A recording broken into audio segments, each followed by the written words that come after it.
आई हुई मिलनी की जाई, भक्ति भाव में जानो रे। राम तुम्हारे दर्शन के मन में जीवन पालो रे। राम तुम्हारे दर्शन के पल में जीवन पालो रे। चरण कमल से निर्मल कर दो, चरण कमल से निर्मल कर दो, राशि की ठोकरिया। रामा रामा रट दे ओ करिया।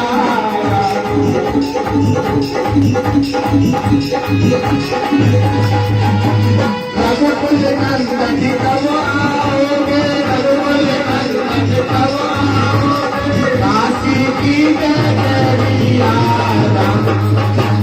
रघुते रघुते ओ करिया।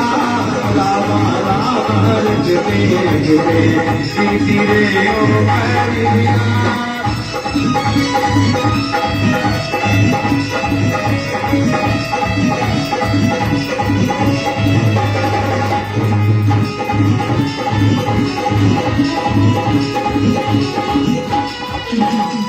रोज सवेरे मन में जाकर रास्ता साफ कर आती हूँ। रोज सवेरे मन में जाकर रास्ता साफ कर आती हूँ।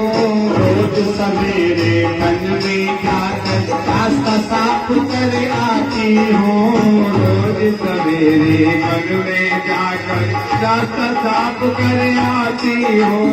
अपने प्रभु के खातिर में मन मन से चुन चुन लाती हूँ। अपने प्रभु के खातिर से चुन चुन लाती हूँ। अपने प्रभु की खातिर मन से चुन चुन कर फल लाती हूँ। अपने प्रभु की खातिर मन से चुन चुन कर फल लाती हूँ। मीठे मीठे बेरंग से, मीठे मीठे बेरंग से हरे लाई में छपरिया। रामा रामा रचते रचते धीरे ओ हरिया। रामा रामा रचते रचते धीरे ओ हरिया। रघुकुल नंदन कब आओगे, रघुकुल नंदन कब आओगे, काशी की डगरिया। रामा रामा रचते रचते धीरे ओ हरिया।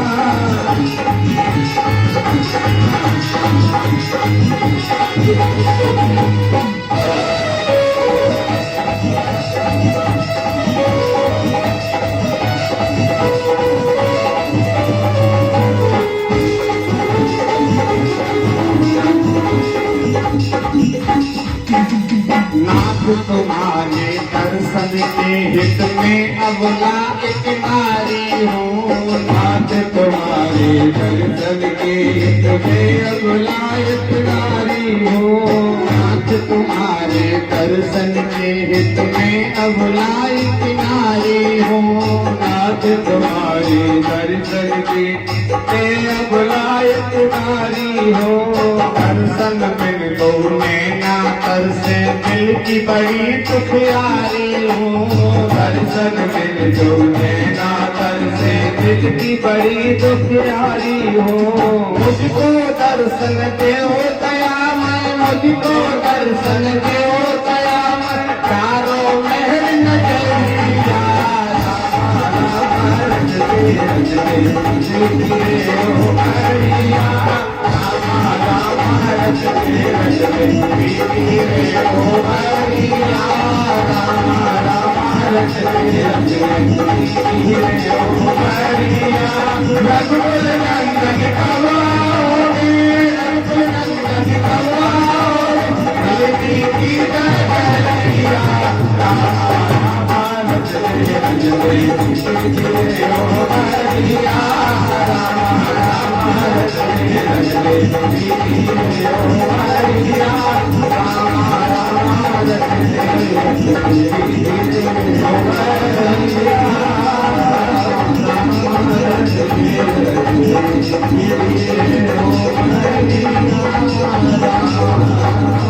रचते रचते रे ओ मारी, रामा रामा रटते रटते बीती रे,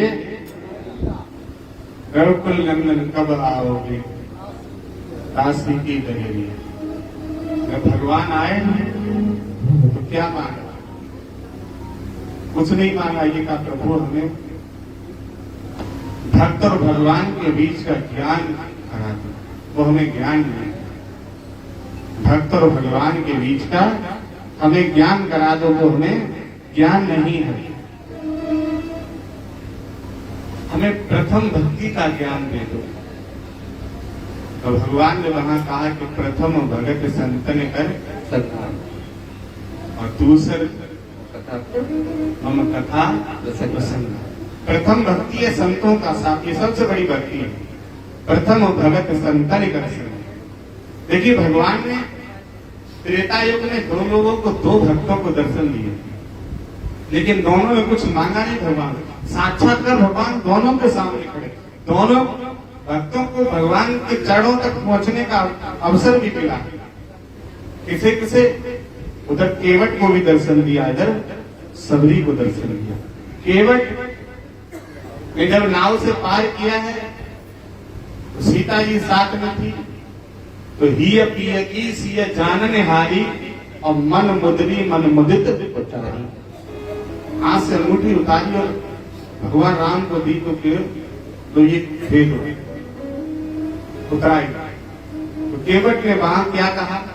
अब कछ नाथना चाहिए मोरे, और दीन दयाल अनुग्रह तोरे। हे प्रभु, इन चरणों के लिए ऋषि महात्मा संत गुरु हजारों वर्ष तपस्या करते हैं, और वो चरण हमारे पास बिना भक्ति के आ गए हैं प्रभु।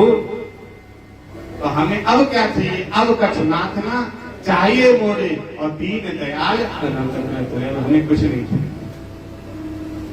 उधर केवट ने भी कुछ नहीं मांगा, और यहाँ भगवान का दर्शन दे दें तो सबसे पहले पड़ोसी का घर मांगेंगे। एक हमने वीडियो देखा, लड़का एक नादिया होते, नादिया कभी नादिया की फोटो बनी तो उनके कान में कह रहा बाबा ज्यादा कुछ नहीं चाहिए, 2-3 गाड़ी दिलवा दो बाबा, एक अच्छी सी बहू मिल जाए, 100-200 बीघा खेत दिलवा दो बाबा, और ज्यादा कुछ नहीं चाहिए, 2-3 करोड़ रुपए दिलवा दो बाबा, ज्यादा फिर भी कुछ नहीं चाहिए। मतलब भगवान से अभिलाषा भी कभी। भगवान कहते हैं जो हमें मांगता है, जो हमारी प्राप्ति करना चाहता है, मैं उसे सब कुछ दे देता हूँ, और जो संपत्ति को मांगता मैं उसे कभी भी कुछ भी नहीं देता।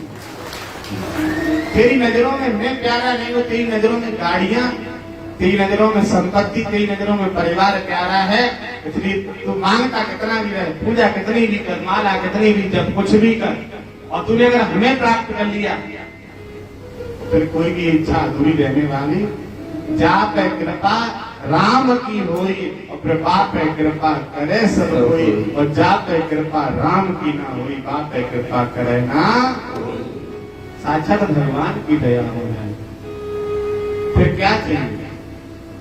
लेकिन भगवान को नहीं मांगे, भगवान का दर्शन करने नहीं जाएंगे। लौट के आएंगे तो कहेंगे अरे मंदिर में घंटा बहुत बड़े बड़े चढ़ी थी वहां, आश्रम में गाड़ी बहुत खड़ी थी वहां ये बहुत था। भगवान के दृश्य नहीं बताएंगे अरे सुंदर, इतना सुंदर दर्शन हुआ, ऐसा मैया का दिव्य दर्शन करने को मिला कि मैया के एकदम चेहरे पे मुस्कुराहट आ रही थी, मैं भी प्रसन्न हो रही। ये कुछ बातें नहीं बताएंगे घर जाके, ये कुछ नहीं बताएंगे। एक संत के यहाँ 3-4 शिष्य रहते थे, सबने यात्रा के लिए संत भगवान से आज्ञा ली। उसी में एक सूरदास जी रहते थे, नेत्रहीन। तो सबने कहा कि आश्रम तक कौन रहेगा? उन्होंने कहा ये सूरदास रहेंगे, इनको ले जाने से क्या फायदा, इनको कुछ दिखता है नहीं, कुछ जानते ही नहीं है, वहां जाने से क्या फायदा, ये दर्शन भी नहीं कर पाएंगे, भगवान को देख भी नहीं पाएंगे। तो सबने अपनी अपनी तैयारी कर ली, अपने जो भी ले जाना था सामान सामग्री कपड़े अपड़े वो लेके चल दिए। चलते समय सूरदास भैया से कहा भैया हम 2 दिन दर्शन के लिए जा रहे हैं, आश्रम की सारी व्यवस्थाएं आपको देखनी है। तो ने कहा भैया एक बात बताओ, वैसे आप हमें हर जगह भोजन साथ खिलाते हो, साथ रखते हो, लेकिन आज हमें साथ क्यों नहीं ले जाते? तो कहा कि तुम जाके क्या करोगे? हम लोग वहां दर्शन करने जा रहे हैं, तुम भगवान को देख सकते नहीं, तो तुम्हारे जाने से क्या फायदा होगा? तो उन्होंने कहा भैया हाँ ये तो बिल्कुल सही है कि हम भगवान को नहीं देख सकते, हम अंधे हैं, लेकिन हमने इतना तो ज्ञान हमारे अंदर भी है कि भगवान तो अंधे नहीं है। हम भगवान के सामने खड़े होंगे तो कम से कम भगवान तो हमें देख लेंगे, हम भगवान को नहीं देख पाएंगे तो हम भगवान के सामने खड़े हो जाएंगे। हमने नहीं देख सकते, लेकिन वो तो हमें कम से कम देख ही सकते। तो वहां के जो गुरु जी थे उन्होंने कहा तुम सबका दर्शन अब बेकार हो गया, इनको दर्शन ही प्राप्त हो गया, इनको दर्शन ही प्राप्त हो। मैं अपनी घटना बताऊं, माता जी इस रात की गवाह है। मैं छोटा था तो हम और हमारे छोटे लघु भ्राता आनंद, हमसे बड़े 3 भाई और बड़े भैया खत्म हो गए। तीनों भाई जब गुरु महाराज जी के पास जाया करते थे और माता जी पिताजी ये भी साथ जाते थे।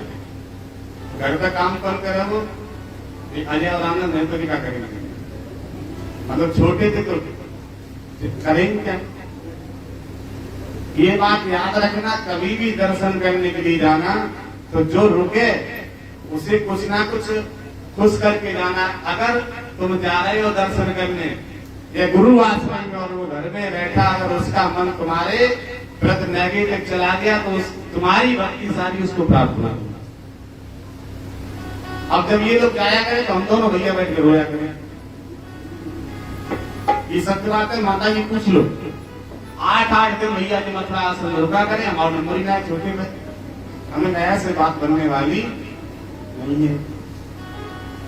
समय आने पर हम इतने दिन हो गए, वहां एक स्कूटी महारानी खड़ी है, देखी निकल। फिर जब आप पता करो लगता था कि कहाँ हो तुम, हेलो कहाँ हो? हम कहते लावा, स्कूटी से लावा, सच बात है। हेलो कहाँ हो? हम कहते कानपुर। कहाँ हो? हम कहते रीवा। अरे 2 दिन पहले मतलब फिर हमने अदा कर दिए। और ये निश्चित बात है कि हमें जो छोड़ के लोग वहां जाते तो उनकी भक्ति हमें प्राप्त होगी। हमने काम करो, घर पर छोटे बच्चे था, उस समय भी आई जाते जाते 13-14 साल होती। आनंद उस समय 8 साल के लगभग, 6 साल छोटे हैं वो हमसे। तो हम दोनों भाई रहते हैं, बाकी भैया और माता जी पिताजी ये सब लोग। और साल में 4-5 बार गाना होता, तो नंबर हमारा लोगों का आता ही नहीं था। लेकिन ऐसी गुरु की दया हुई कि जैसे थोड़े से समझदार हुए तो स्कूटी महारानी ले ली। फिर ना पता लगो कि हम हैं तो हैं, और पेट्रोल कहां से उसमें पड़ेगी, वो गुरुदेव भगवान की दया। गुरु महाराज जी इस बात के साक्षी हैं, लेकिन 100 रुपए पेट्रोल में जाने कितने किलोमीटर गाड़ी चली है। पैसा मिलता निकता, पैसा इसलिए ज्यादा नहीं मिलता था कि ज्यादा जाना पाए, लेकिन जहाँ तक कृपा राम की हुई बात है कृपा करे सब कोई, और जहाँ पे कृपा राम की ना हुई बात है कृपा करे ना कोई। उस स्कूटी पे आप जाके देखना, उसके सामने लिखा है गुरु की देन। मैंने रेड पेंट से लिखवा दिया था उस पर गुरु की देन। गुरु महाराज के पास मिल गई वो हमें स्कूटी, ले ली हमने। उसके बाद फिर ये गाड़ियां आई। तो गुरुदेव की हम वहां आश्रम पर बचपन में नहीं जा पाए, बहुत बाद में नंबर आ पाया, लेकिन उनकी कृपा हमें घर तक मिलती रही। क्योंकि अनामी महापुरुष जो होते हैं वो तन की जाने मन की जाने, जाने व्यक्त की चोरी, और उन गुरु से कहा छुपो जिनके हाथ ब्रज सब जाने। इसलिए जिसको भी आप घर पर छोड़ो उसे बड़ा समझा के दबाव कभी मत छोड़ना। ना आपकी भक्ति 10% नहीं बचेगी, घर वाला ही सब ले लेगा। तो यहाँ काम में आओगे बेभक्त। सच बता रहा हूँ, हंसी मत लेना, उसे समझा के रख।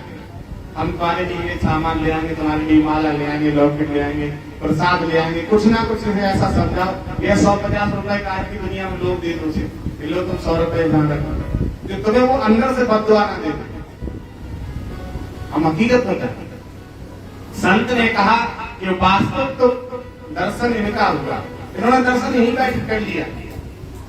क्योंकि वो तो नेत्रहीन थे। अब तुम लोग जा रहे थे वहां दर्शन करने, अब तुम चले भले जाओ, लेकिन तुम्हें दर्शन का कोई फल मिलने वाला नहीं, कोई फल नहीं मिलेगा। हम चित्रकूट, हरिद्वार, पूर्णागिरी, वृंदावन, अयोध्या, जाने कहाँ कहाँ जाते हैं। हमारे आश्रम जितने ही लड़के रहते हैं, हमारे हमेशा विचार रहता है कि इनके माँ बाप पता नहीं वो भेज पाएंगे या, तो हम 4-4 गाड़ी करके ले जाते हैं आश्रम से। कोई इन पे खर्चा नहीं होता है, लेकिन इनको हम दर्शन कराते हैं। इसमें कोई बालक नहीं बचा होगा जिसको हम आश्रम में रुका हो उससे हम दर्शन न करा लाए। क्यों? अभी नहीं जा पाएगा तो कभी नहीं जा पाएगा बेचारा। अब हम इससे भी कहना तो मैं नहीं रहूंगा, जो जाने लायक नहीं है, असमर्थ बात अलग है। पिछले साल महाराज जी को लेकर हम हरिद्वार गए थे, वहां नागा बाबा गए थे। महाराज जी को लेकर हम हरिद्वार उसी साल रद्द है, चले जाएंगे अभी, पता नहीं कब पहुंचे क्या। इसलिए संत आश्रम से, गुरु आश्रम से कोई कहीं यात्रा में जा रहा है प्यारे, समय का कोई पता नहीं। आया है सो जाएगा, राजा रंग फकीर, कोई सिंहासन चढ़ चले, कोई कसे जात। दर्शन जितना मिल जाए, और कोई दर्शन दूर का नहीं कर पाते हो तो कम से कम धाम का ही दर्शन करेंगे। यहाँ मैया भी मिलेंगे, यहाँ बाबा भी मिलेंगे, यहाँ जहारवीर भी मिलेंगे, यहाँ शंकर भगवान भी मिलेंगे, यहाँ विष्णु लक्ष्मी भी मिलेंगे। यहाँ आपको पता नहीं कितनी मूर्तियां मिली। हमसे भी कई लोगों ने कार्यालय के नंबर पे बीच बीच में बात संपर्क किया, गुरु जी हम लोग बांगर जाना चाहते हैं। बिल्कुल जाओ, कि मंगल छूट जाए, हम बिल्कुल छोड़ दो एक मंगल। अरे मंगल तो आगे भी मिल जाएगा, हैं? तुम्हारी कम से कम इच्छा तो बनी है कि राजस्थान की धरती पर जहारवीर के दर्शन करने के लिए होगा मेरी जा रहे, हमने कहा बिल्कुल जाओ। कई लोग तुम्हारे पास कौन है, उनका बिल्कुल जाओ। क्या पता है मन के दिल के जो अरमान अधूरे, अरमान अधूरे रह जाएंगे, इसलिए जो समय चल रहा है उसे बीच बीच में पूरे कर दे। जो समय चल, कितने लोग वृंदावन गए, देखा ना, मथुरा वृंदावन। कितने लोग अयोध्या गए, और कितने लोग अपने गांव की माता का दर्शन करने गए, जिनको गमा देवी बोलते हैं। आज भी इसलिए बैठे जो गांव की माता को दर्शन करना नहीं।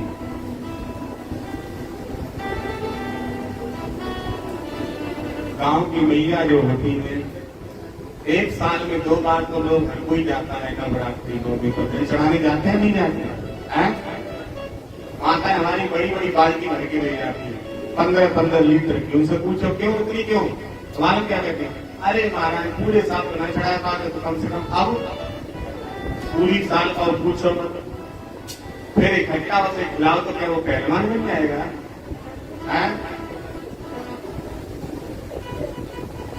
सूर्य भगवान पे कितने लोग लोटा चढ़ाते हैं,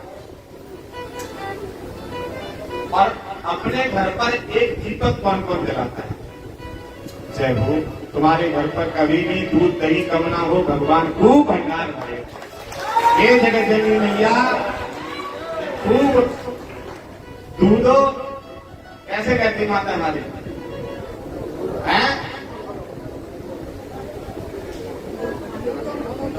पूतो फलो, दूधो नाव और पूतो फलो। लेकिन हम दुआ करते हैं कि तो आप पूरा परिवार दूध से नहाए, साबित हो दूध तुम्हारे यहाँ। तुम्हारे घर कभी भी चाहे गाय पालो, भैंस पालो, कभी भी दूध की कमी ना हो। ये परमात्मा है जगत जननी मैया, जिनके घर पे कभी देसी घी की कमी ना हो, तुम्हारा दीपक हमेशा जलता है, हमेशा जलता है। जिस घर में एक छोटा सा भी दीपक जलता है, धाम पर कितने दीपक जलते हैं? 19 दीपक इस पावन धरती पर प्रतिदिन जलाए जाते हैं।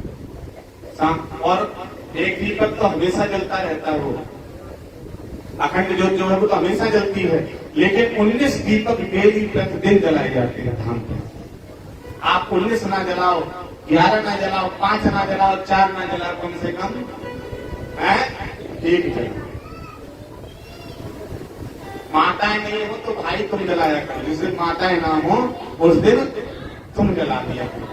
दीपक जलाने से हजारों दिव्य शक्तियां आती हैं, हजारों। और अगर दीपक जलाने के बाद उसी स्थान पर भोग लगा दो तो अर्थ सिद्ध नवनिधि के दाता और अस्वर दीन सारी विद्या सिद्धियां वो उपस्थित होगी। सत्संग ये नहीं है कि ताली बजा के काम कर लिया।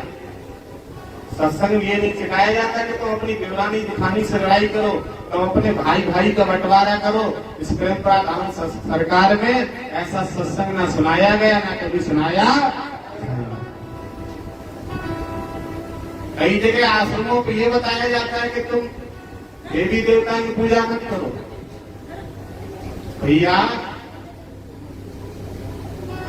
ईश्वर सत्य है, दुनिया मिथ्या हो सकती है। सत्य है तो कौन है? ईश्वर। इसलिए याद रखो आप सभी कि अपने अपने घर पर एक दीपक जरूर जलाओ। देखो, दीपक जलाने का सबसे बड़ा लाभ पता है क्या?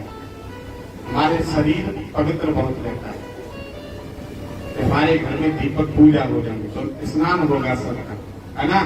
और जब गुरु की बात घर में मानी जाएगी तो फिर सब लोग नहा के भोजन करेंगे। और जिस घर में समय से स्नान हो जाए, समय से पूजा हो जाए, उस घर में फिर ज्यादा रोग से पीड़ित लोग नहीं रहते हैं। दूसरी बात, मस्तक तुम्हारा सूर्य की तरह चमकता रहेगा। तीसरी बात, देवताओं का आवागमन बना रहेगा। और फिर तो एक होली के त्योहार पर खूब लिपाई पुताई करो और बाद में कहो मेरे नवरे में नाम झारो रे नहीं झारो बरलिया, कहां से बरलिया वालों आए हो। पूरी साल में होली के त्योहार पर तुमने खूब रंगाई पुताई करके खूब फूल बनाए, तुमने देवी देवताओं की तस्वीर बनाई और पूरी साल पूछा। इसलिए एक छोटा सा दीपक, अब ये नहीं कहना अखंड ज्योत जलाओ, छोटा सा दीपक, 1 चम्मच घी। कितने घर पे जलता है? हाथ उठा, झूठे हाथ मत उठाना। जिस घर पे नहीं जलता है वो लोग भी जलाए, सभी जला दे।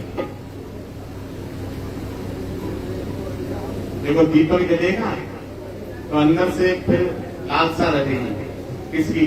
भैया कुछ गाय भैंस पालो, घी की व्यवस्था कहां से होगी? अब नाम है दीपक को, दीपक महाराज 1 चम्मच घी खा रहे हैं और बाकी घी सब। अरे घर में दूध दही की व्यवस्था रहेगी, हैं? बच्चे बच्चियां हमारी अच्छी तरह रहेंगे। पहले लोग कोई बड़ी व्यवस्था करते थे तो करते थे, लेकिन सबसे बड़ी व्यवस्था उनके घर पे दूध होना चाहिए। घर में होता था पहले। आजकल दूध की व्यवस्था नहीं है, दही की व्यवस्था नहीं है, मट्ठा की व्यवस्था नहीं है। पहले लोग जाते थे तो क्या, कितने बड़े कटोरे में दूध मिलता था और भोजन खाने को मिलता था तो उसके संग में पूरा घी मिक्स किया हुआ खाने में मिलता था। और अब साहब क्या मिलेगा? जैसे ही घर में घुसे, इतने लंबे गिलास में विदेशी पेप्सी, वो अंदर तक भीख मारती हुई जाए।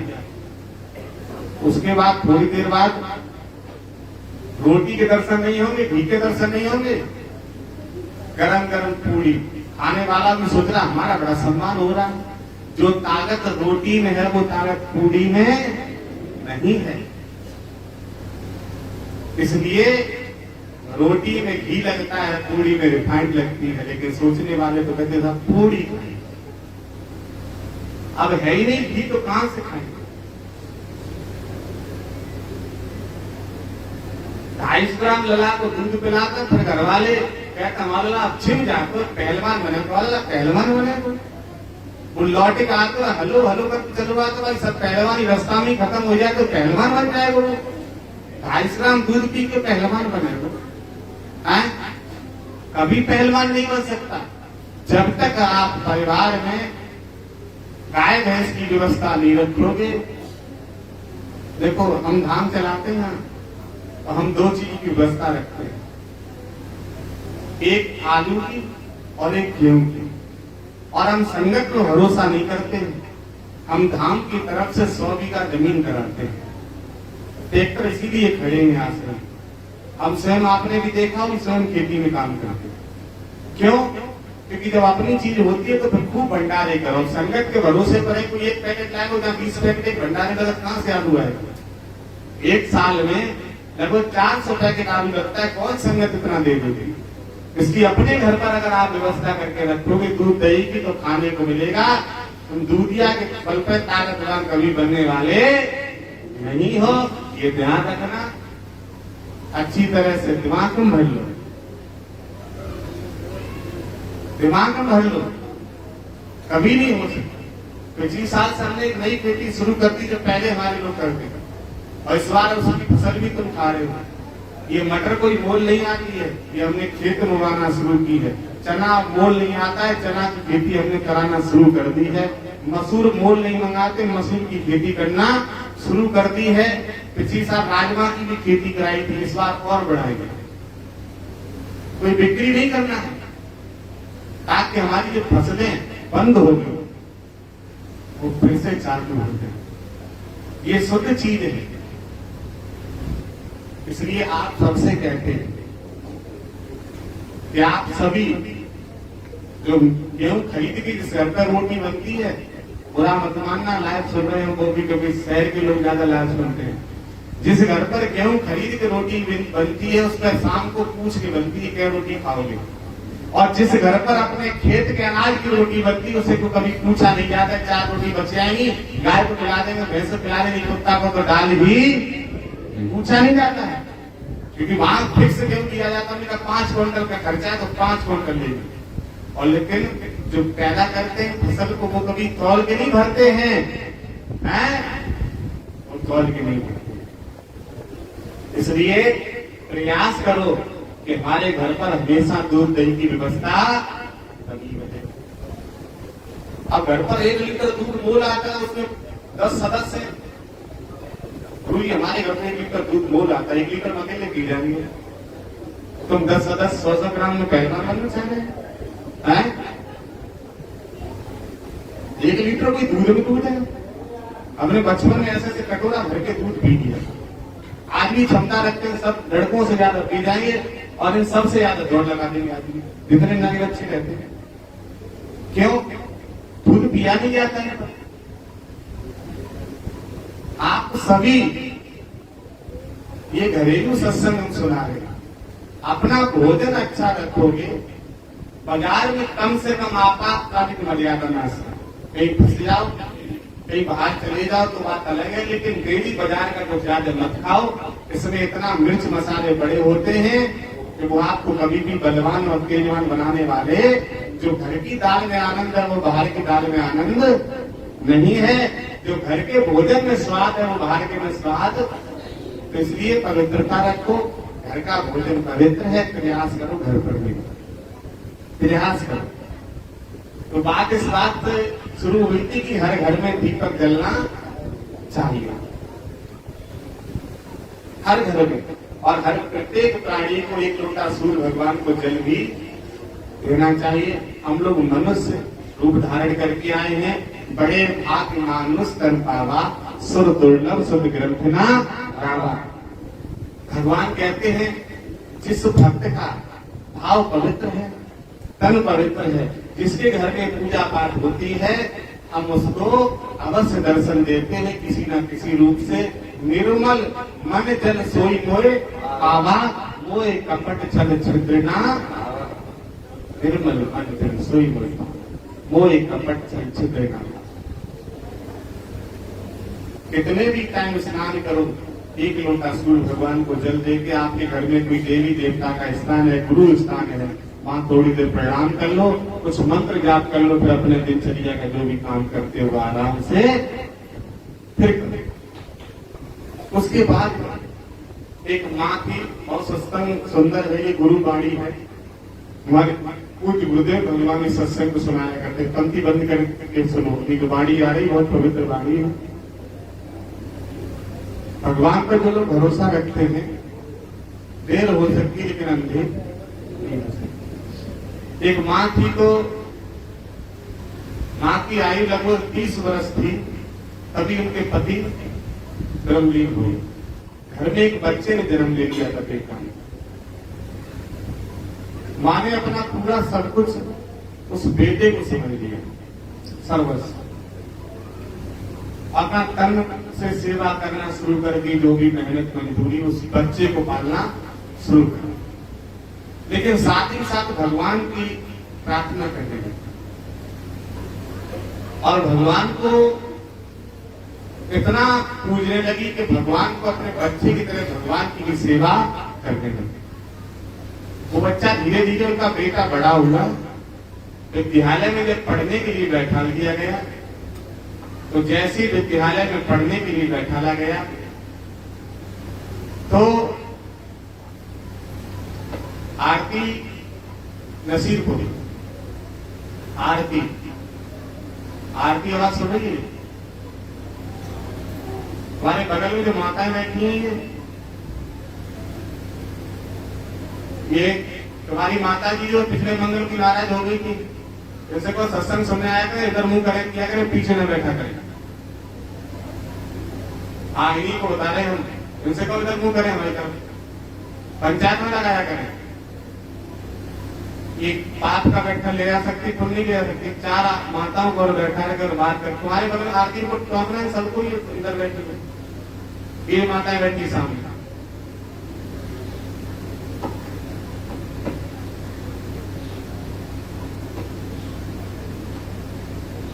तुम लोग सत्संग करने आते हो, यहाँ भी आलू टमाटर की घर की बुराइयां करती हो, क्या मिलेगा तुम्हें? घर वालों को बेवकूफ मत बना के आया करो, तो मत आओ सत्संग में। घर वाले कितना काम करते हो, तुम्हारे यहाँ आने के बाद पूरे घर की जिम्मेदारी देख रहे होंगे, चाहे तुम्हारे पति हो, बेटा हो, जो भी हो, भाई हो। और यहाँ आके भी अगर आप सत्संग में नहीं हो, आपका ध्यान वाणी पर नहीं है, तो इससे अच्छा तो आप घर पर ही रहो। हम नहीं चाहते ऐसे भीड़। देखिए, हमें चुनाव नहीं करना कभी जीवन में, हमें वोट की जरूरत नहीं साहब, तो हम भीड़ इकट्ठी करनी है। हमें 4 भक्त प्यारे हैं, 40,000 की जरूरत, भीड़ की नहीं है साहब, ऐसी भीड़ नहीं चाहिए। एक एक पर हम ध्यान रखते हैं, किसका ध्यान कहाँ जा रहा है। इसलिए ऐसे लोगों से हम हाथ जोड़ते हैं कि ऐसे लोग बिल्कुल धाम पे ना आए, जिन्हें पूजा करना नहीं आए, तो पूजा नहीं करते हो, सत्संग नहीं सुनते हो, भजन नहीं करते हो, संत वाणी पर ध्यान ना हो, ऐसे लोग घर पर ही रहे। हमारा बारंबार माना है। यहाँ पे मतलब में बैठो, 4 का ध्यान भटक जाए तो क्या फायदा बताओ। थोड़ा सा समय मिला सत्संग का, वो भी आप निकाल दे रहे हो। कहाँ वाणी दे रहे थे हम भैया? एक माता जी के पति ब्रह्मलीन हो गए, एक बेटा था, तो माता जी का बेटे जो भगवान ने ध्यान रखा, सोचा अब यही जो कुछ है वो ये है, बेटे का ध्यान रखना और साथ में भगवान की पूजा करना। भगवान पर बहुत बड़ा भरोसा कर लिया मानो। बच्चा धीरे धीरे बड़ा हुआ, ये बात माताएं बहुत ध्यान से सुने, बहुत ध्यान से। जब बेटा बड़ा हुआ तो पढ़ने के लिए पाठशाला में बैठा लिया, विद्यालय में बैठा दिया। वो बेटा पढ़ने के लिए जाने लगा, तो घर से और जहाँ विद्यालय था उसके बीच में पहले रास्ता अच्छी नहीं थी, झाड़ियां खड़ी थी, बहुत वृक्ष खड़े थे। वो बेटा जब पढ़ने के लिए जाया करता, तो एक दिन ऐसा हुआ उस बेटे को लौटते समय डर लगा। उसने आकर अपनी माता जी से कहा, माता जी हम उस वन से निकल के आते हैं, बहुत तेज डर लगता है, हम स्कूल नहीं जाएंगे। माँ ने सोचा कहीं ऐसा ना हो कि छोटा है भाई बेटा और कहीं इसके मन में आ गया कि स्कूल नहीं जाएंगे तो फिर ये नहीं जाएगा, पढ़ नहीं पाएगा। देखो माँ ने क्या कहा, वो बूढ़ी माँ ने कहा, बेटा तुम्हें डर लगता है वहां तो तुम्हारे सगे बड़े भैया रहते हैं, उनको बुला लिया करो। विश्वास और विश्वास पर तो ये पृथ्वी में टिकी हुई है। तो उस बच्चे ने कहा, हमारे बड़े भैया कौन, हम तो जानते भी नहीं। कहा, तुम्हारे बड़े भैया हैं गोपाल। क्या नाम है? गोपाल। तुम्हारे बड़े भैया गोपाल हैं, वहां तुम बुला लिया करो जब तुम्हें डर लगा करे। उसने कहा, ठीक है। महीने 2 महीने हो गए, साल हो गए। एक दिन फिर से उस बच्चे को डर लगा। तो उसने कहा, मेरे बड़े भैया गोपाल जहां भी हो मेरे पास आ जा, मुझे बहुत तेज डर लग रहा। तो भगवान के कान में वो आवाज गई कि अगर आज इस बच्चे के सामने हम भाई बन के नहीं गए तो उस माँ का भरोसा हमसे हट जाएगा। भगवान ने छोटे से बच्चे का रूप धारण किया और उस अपने भाई के पास पहुंचे और बोले, भैया क्या बात है, क्यों डर रहे हैं? बोले, भैया बहुत ही डर लग रहा है। बोले, चलो हम घर तक छोड़ देंगे। भगवान ने हाथ पकड़ा और उस माँ के दरवाजे तक लाके छोड़ दिया और वापस चले। वो बेटा घर में घुसा तो बहुत खुश हुआ। तो माँ ने कहा, बेटा आज बहुत खुश हो?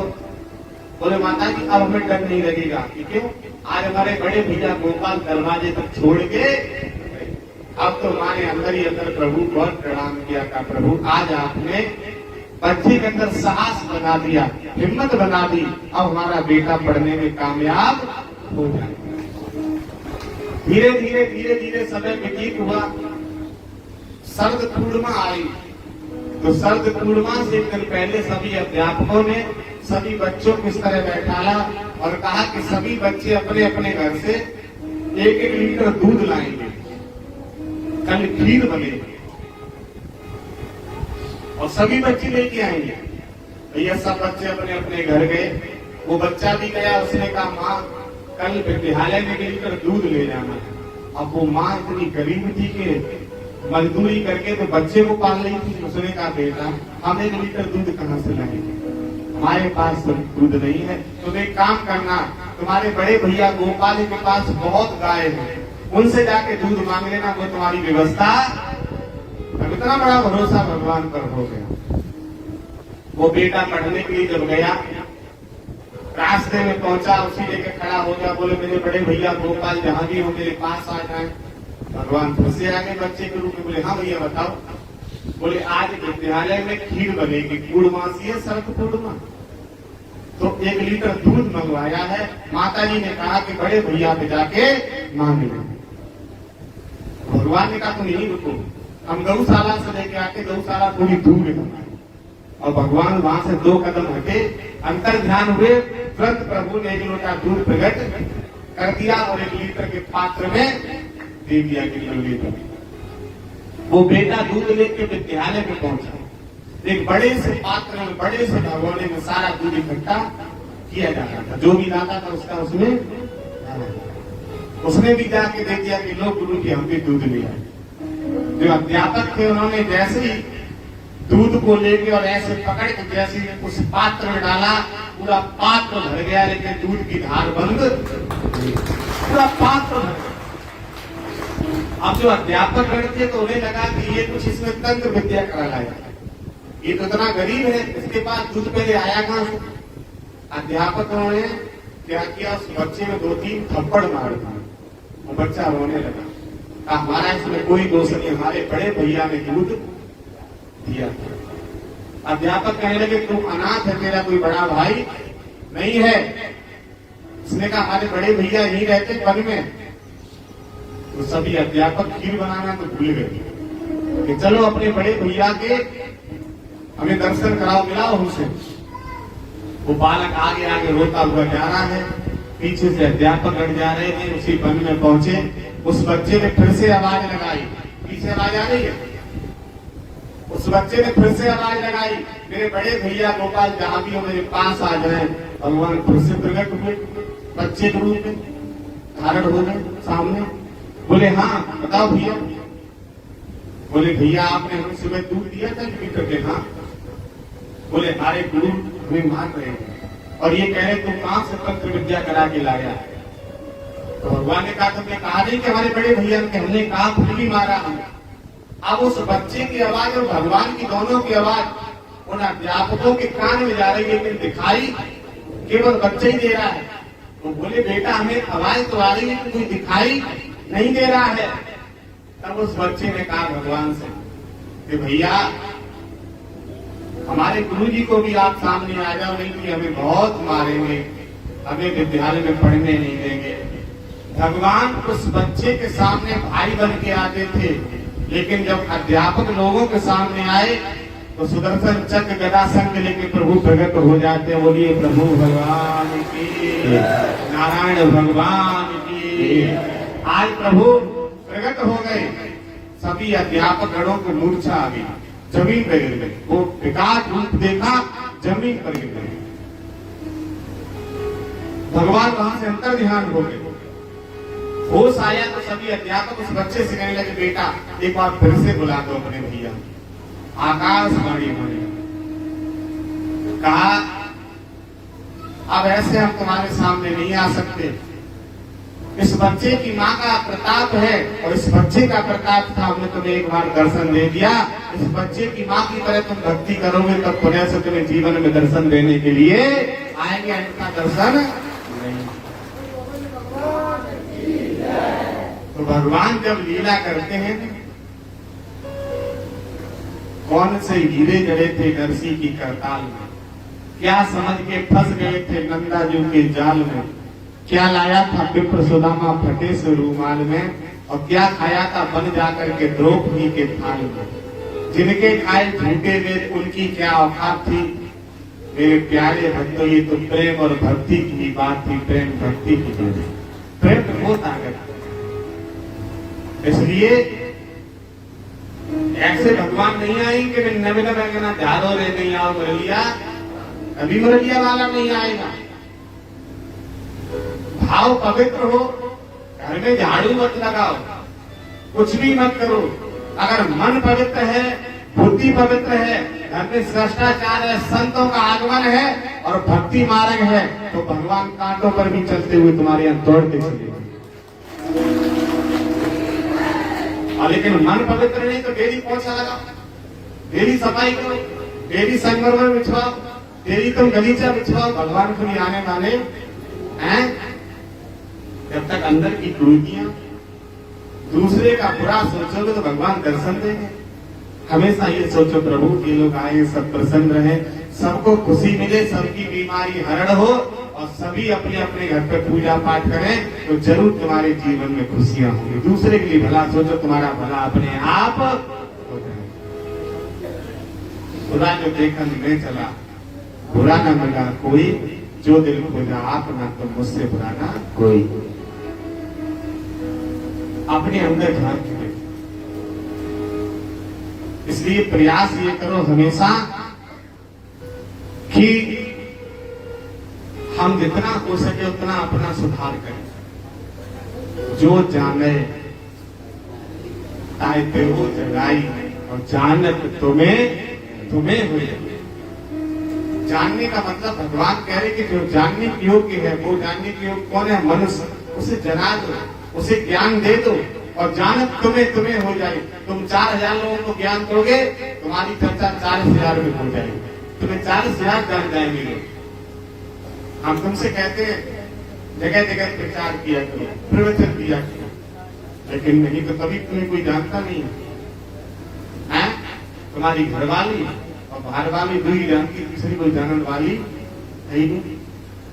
तुम जब तक सत्संग में लीन नहीं हो जाओगे, इन्हें अपने घर वाले और मायके वाले जान, बाकी कोई जानने वालों है। अंधा बाटे रेवड़ी गिरी न बने कोई देख,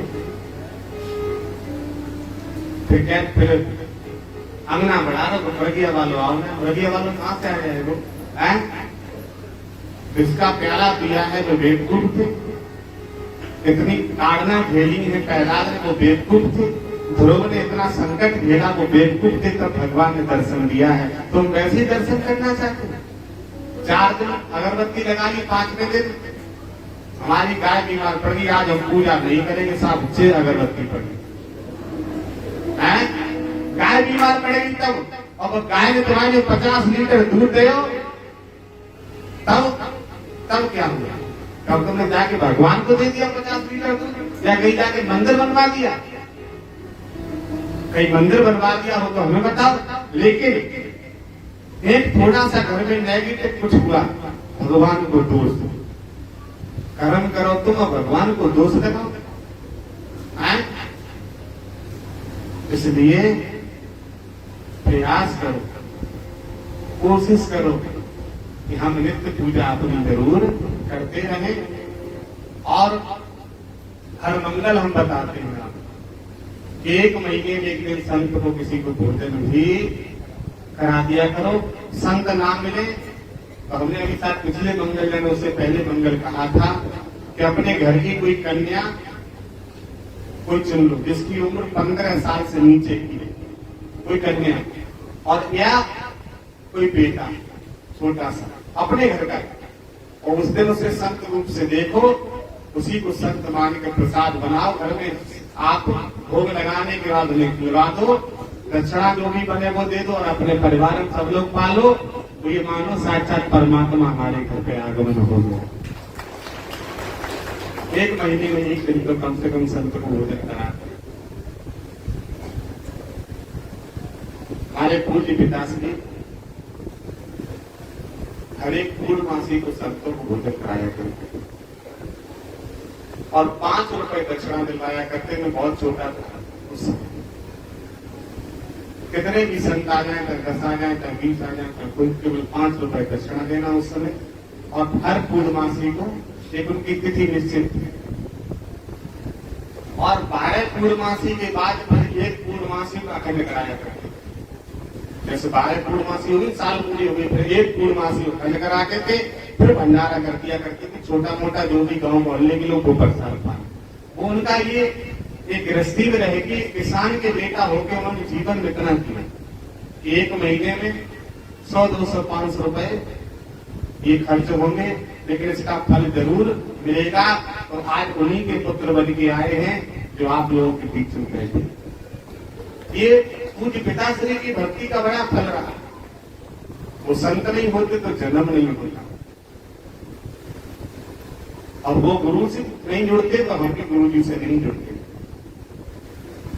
इसलिए बेटा बेटी को भी दीक्षा दिलवाओ और उनको भी संत मार्ग बताओ, उनसे भी घर में पूजा याचना करवाओ। शाम को तुम भी भजन करो, वो भी भजन करें।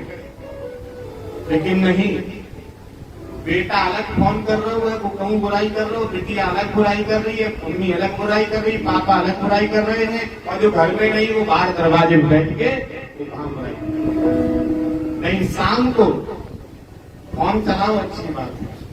फोन का एक टाइम रहे। कभी कभी हमारे पास कोई टाइम के टाइम फोन करता है कि गुस्सा आती है कि या तो फोन फोड़ दे या दोबारा इसका नंबर ही ब्लॉक कर। इसीलिए फोन के नंबर हमने खत्म कर दिया। बहुत बड़ी जीवन के अगर सबसे बड़ा दुख है तो फोन है। जीवन का सबसे बड़ा अगर दुख है तो क्या है? फोन। तो बता, सब हर किसी के जीवन में अगर दुख सबसे बड़ा है तो फोन है।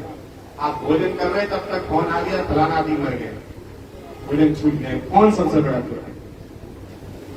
तुम अच्छे भले से घर से कहीं जा रहे थे, तब तक कोई कर्ज वाले का फोन आ गया, भैया हमारे रुपए दे दो, हम दरवाजे पे आ रहे हैं, टेंशन बढ़ गई। सबसे बड़ा दुश्मन है तो फोन। भक्ति कर रहे हैं, माला जप रहे थे, राम राम राम राम राम राम, तब तक फोन आ गया, क्या हुआ? वो ध्यान हट गया वहां से, माला नहीं जपी हमारी, भजन नहीं हो पाए। इसलिए फोन को टाइम नहीं, हमें शाम को 1 घंटे फोन देखना, चलाना, बात करनी। 5 पैर धंधा गया, 3 पैर गया सोए, 1 पैर हरि नाम बिन मुक्ति कैसे? ये ध्यान रखें, सभी ध्यान रखें कि शाम को थोड़ी देर भजन जरूर करें। फोन चला, भजन को फोन छूट गया, 3 महीने तक फोन छूट गया, सब कुछ छूट गया, लेकिन भजन वो तो साथ में था। फोन की ताकत नहीं थी या सत्संग करा देता, वो भजन की ताकत थी तो दोबारा सत्संग कराता। ये प्रत्यक्ष का प्रमाण है। वो माला की ताकत थी जो आज फिर से सत्संग हो रहा है, फोन की ताकत नहीं थी। इसलिए आप सभी, जब इंसान सभी छोड़ देता उस समय गांव वाले मोहल्ले वाले बात कहते राम राम राम राम। जिंदा पे कहूंगा कि राम को नाम सत्य है, अब कौन सत्य है? चाची सत्य है, मम्मी सत्य है, पापा सत्य है, दरवाजे पर सब्जी बेचने वाला आया वो सत्य है, घर का सिलेंडर सत्य है, कढ़ैया सत्य, भगवाना सत्य, ये सब मोहल्ला सत्य है, राम नाम सत्य है। तब नहीं बताया। अब जब मर गए तो राम नाम, पहले का राम नाम सत्य नहीं था, पहले मिथ्या था, पहले मिथ्या नहीं था, लेकिन पहले हमने हरि नाम का ज्ञान ही नहीं किया था, तो हमें ज्ञान नहीं था, इसलिए कहा गया राम नाम अब सत्य बताएगा। जब चिड़िया चुन गई खेत अब पछताने से क्या होगा? पहले हमारी प्रार्थना बोली जाती है, उठ जाग मुसाफिर भोर भयो अब रैन कहाँ जो सोवत है, जो सोवत है सो कोवत है, जो जागत है सो पावत। उठ जाग मुसाफिर भोर भयो अब रैन कहाँ जो सोवत। और वहां से जब हम लोग स्नान करके उठने के बाद पढ़ने के लिए विद्यालय जाते तो वहां पर एक प्रार्थना होती थी, वह शक्ति हमें दो दया निधि कर तब मार्ग पर ढक जावे, पर सेवा पर उपकार में हम जग जीवन सफल बना जावे। वह शक्ति हमें दो दया निधि कर तब मार्ग पर। किसको याद है? किसको ये प्रार्थना याद है? वह शक्ति हमें दो दयाल जी। हमारे साथ बोलना, इसे ना याद हो तो दोबारा से रिवीजन कर लो, आज रिपीट हो जाएगी। तो वह शक्ति हमें दो दयाल दे कर तब मार्ग पर जावे, पर सेवा करे उपकार में हम जग जीवन सफल बना जावे। हम दीन दुखी निर्भयों विघ्नों के सेवक बन संताप हरे, जो भी अटके भूखे भटके उनको तारे खुद कर जावे। चले धम्म देश पाखंड झूठ अन्याय से जिस दिन दूर रहे, जीवन हो सोच सरल अपना सुच प्रेम सुधारस करतावे। निज आन मान मर्यादा का प्रभु ध्यान रहे, अभिमान रहे। निज आन मान मर्यादा का प्रभु ध्यान रहे, अभिमान रहे। और इस देश राष्ट्र में जन्म लिया बलिदान उसी पर हो जावे। वह शक्ति हमें तो ज्ञान दे कर विभाग पर। ये प्रार्थना बोली जाती थी विद्यालय की, अब तो नहीं पता, अब नहीं बोलती ना। हम लोग जब प्राइमरी पाठशाला में पढ़ते थे तब ये प्रार्थना बोलती थी। और प्रार्थना होने के बाद प्रार्थना हुई, राष्ट्रीय गान हुआ। राष्ट्रीय गान का ये नियम था कि अगर हम विद्यालय में प्रवेश कर रहे और राष्ट्रीय गान प्रारंभ हो गया तो हमें भी खड़ा होना आया ना। आज कोई नियम नहीं रहे विद्यालय के भी, अध्यापक भी वहीं खड़े हो जाएंगे। आज के अध्यापक को जुल्फे कटाए थे, हनी सिंह बन के पढ़ाने के लिए आ रहे थे, कामयाब करेंगे।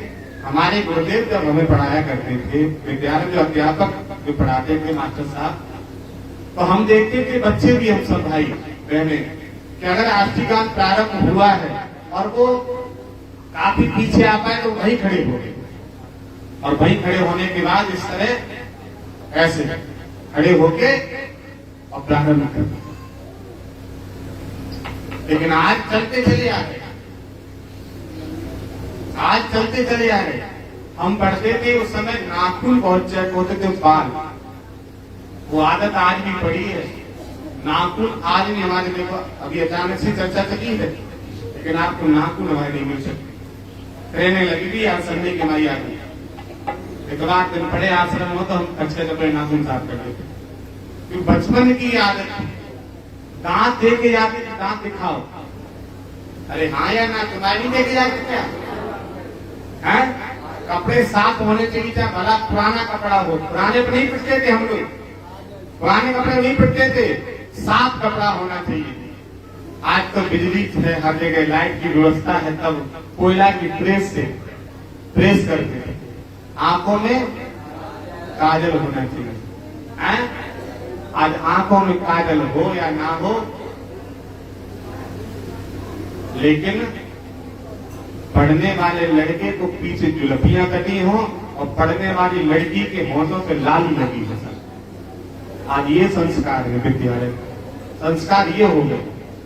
और हम जब पढ़ते तो पट्टी मिलती थी, सेंटा की कलम बनती थी, और सेंटा की कलम बन के खतदार, और मास्टर साहब जो हमारे पढ़ाया करते थे वो सूखी घड़िया से करते थे किटकिटना, छोटा आ, छोटी ई, बड़ो आ, बड़ी। फिर हम लोग क्या करते थे, घोल की घड़िया कलम से उसके ऊपर, देखो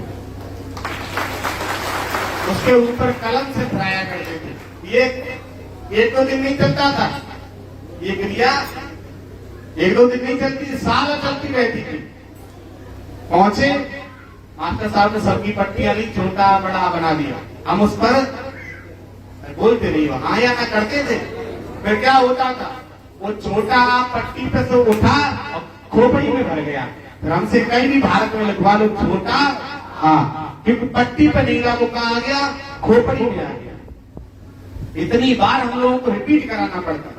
आज कल का पढ़ा हुआ बच्चा आज भूल जाता कि याद ही नहीं था। हमें लाखों लोगों के नाम याद है, कोई याददाश्त आज भी काम कर रही है जो बचपन में गुरुजी ने पढ़ाया। लाखों लोगों के हमें घर याद होंगे, लाखों लोगों के घर की रास्ता याद होगी हमें आज।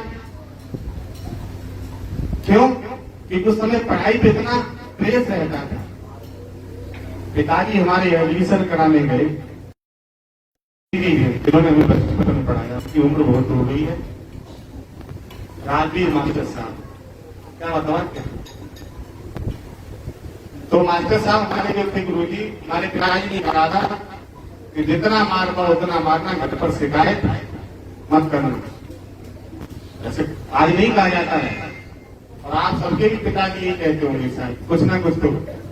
तब ये हम लोग पढ़े। हमारे यहाँ की पढ़ाई में एक बहुत ज्यादा कमजोरी रहती थी, कपड़े की। ड्रेस एक मिलती थी साथ। उस समय पिताजी संत थे, नौकरी कोई करते नहीं थे।